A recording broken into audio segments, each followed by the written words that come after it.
Yes, so I greet now my correct people, my obedient family.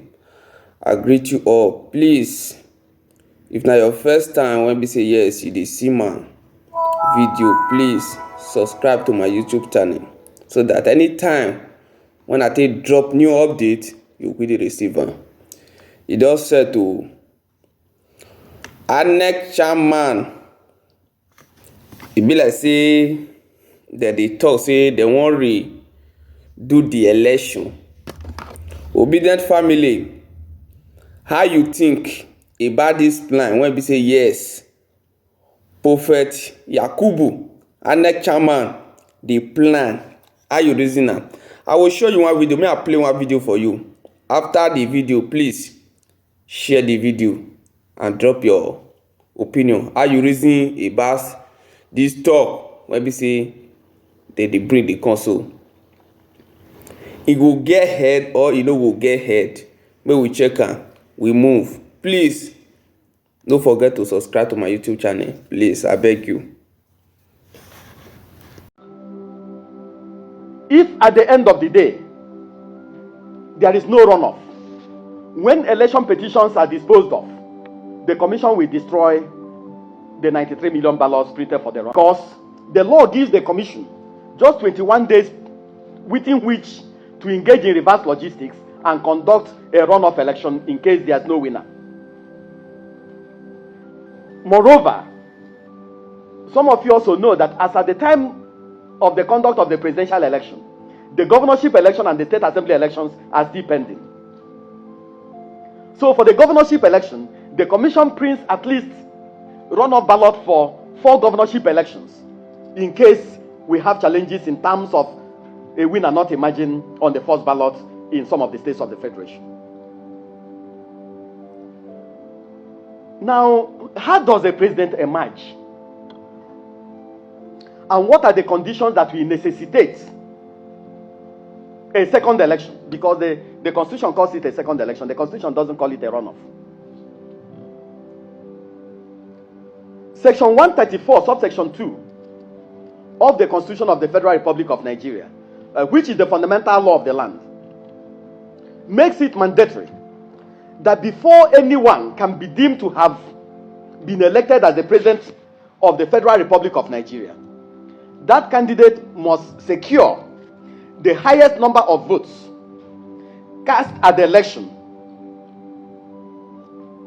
The candidate must secure the highest number of votes cast at the election and must also secure a quarter of the votes cast in 2/3 of all the states of the Federation and the Federal Capital Territory.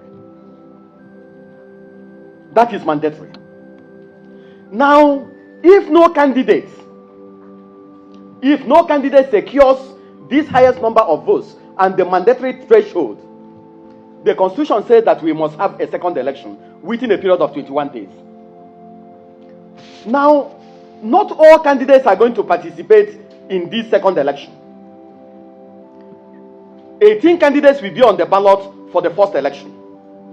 If no candidate emerges on the first ballot, only 2 candidates are going to be on the second ballot, or only 2 candidates are going to contest the second election. Now, who are those candidates that will be on the ballot for the second election? The Constitution has made it very clear that 2 candidates that will be on the ballot are: one amongst the candidates who scored the highest number of votes at the election. The one that scored the highest number of votes at the election. The second candidate that will be on the ballot will be one amongst the remaining candidates who has a majority of the votes in the highest number of states.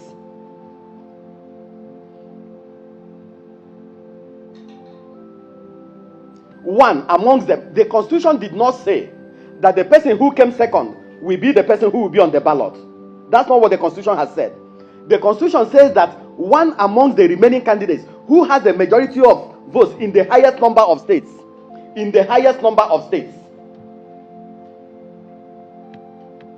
will be the second candidate. So you may have a situation where one candidate in the election secures 10 million votes, and the second candidate secures 9 million votes, and the third candidate secures 7 million votes. But that third candidate secured majority of votes in the highest number of states. The Constitution says that is that third candidate that will be on the ballot with the first person.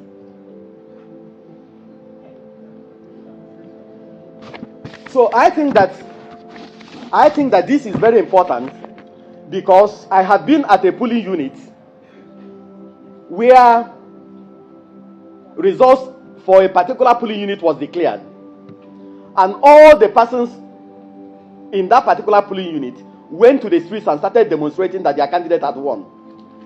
But the result that was declared was for one polling unit. So as bureau chiefs and as senior journalists, I think you have a responsibility to understand some of these issues, given the fact that the election may be very contentious. Nobody can with certainty predict what may likely happen. And the lawmakers in their wisdom made it very clear that if there's no winner on the first ballot, that we should prepare for the second election.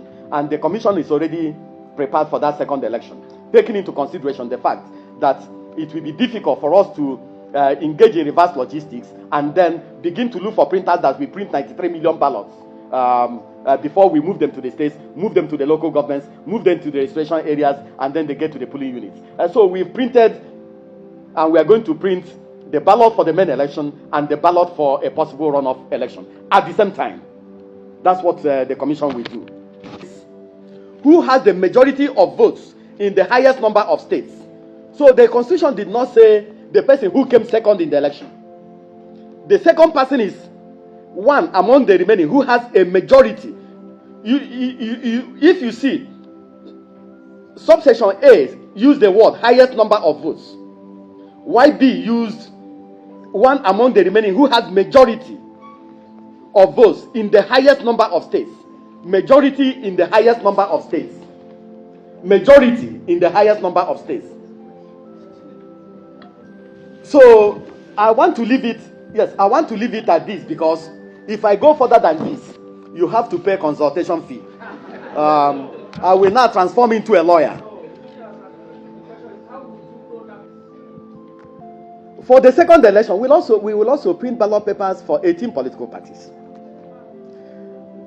It is now the responsibility of the Nigerian people. It is now, no, just a minute. The moment, no, just a minute, just hear me. When elections are over and no candidate emerges, the commission will make a determination of the candidate that has the highest number of votes and the one that has the highest spread. So if it is the PRP that scored the highest number of votes, it will be on the ballot. If it is the PPP that got the highest majority in the highest number of it will be on the ballot, and Nigerians will know. What about The 16 other political parties, if you go and put anything for them, whatever you have put in is a wasted vote.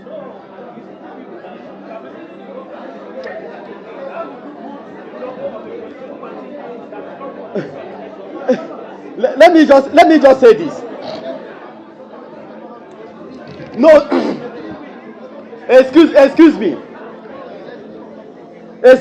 Let us get this thing right. Excuse me. The first election, which is the presidential and national assembly elections.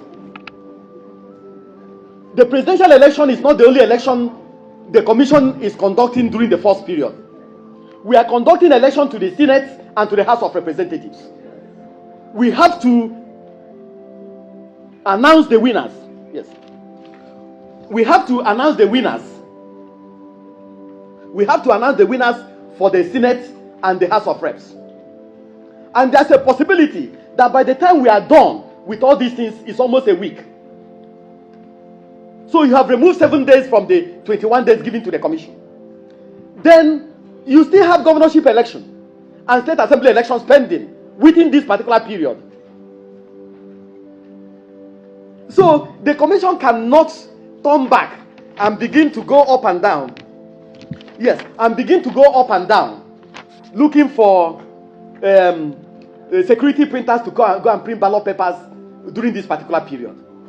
So what the commission will do within this particular period, and what the political parties will do within this particular period, is to engage in massive voter education, so that Nigerians will know the political party that got the highest number of votes and the political party that will be the second party on the ballot. I don't think that there's anything odious about this. And so you cannot print 93 million ballots when you have governorship elections to contend with, you have state assembly elections to contend with, you are declaring